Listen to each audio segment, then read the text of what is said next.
আমি আজকে মশার সাথে সাক্ষাৎ করছিলাম। আমি তাদেরকে জিজ্ঞাসা করলাম, তোমরা ময়লা পানিতে ডিম পাড়ো কেন?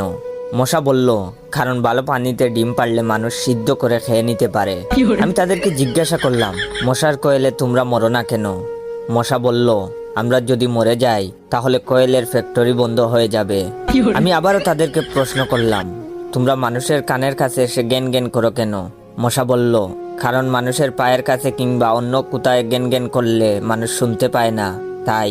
আমি তাদেরকে জিজ্ঞাসা করলাম, আমি শুনেছি পুরুষ মশারা নাকি রক্ত খায় না, তাহলে ওরা কি খায়? মশা বলল, পুরুষ মশারা শুধু বউয়ের বোকা খায়। আমি বললাম, মশারা কামড়ালে মানুষের ডেঙ্গু হয় কেন? মশা বলল, মশারা কি শুধু মানুষের রক্ত নিয়েই যাবে? ওদের কিছু দিবে না।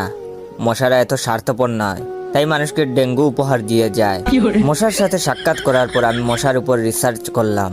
মশা অনেক ধরনের হয়, যেমন পড়তে বসলে যে মশায় কামড়ায় তারা হলো অশিক্ষিত মশা, খেতে বসলে যে মশা কামড়ায় তারা হলো ক্ষুধার্ত মশা, ঘুমানোর পর যে মশা কামড়ায় তারা হলো কাপুরুষ, জেগে থাকা অবস্থায় যে মশা কামড়ায় তারা সাহসী, মশারির মধ্যে যে মশা কামড়ায় তারা হলো অতিরিক্ত শেষরা, মাঝরাতে যে মশা কামড়ায় তারা হলো সিঙ্গেল, টয়লেটে যে মশা কামড়ায় তারা হলো নির্লজ্জ, দিনের বেলা যে মশা কামড়ায় তারা একটা ছোট লোক।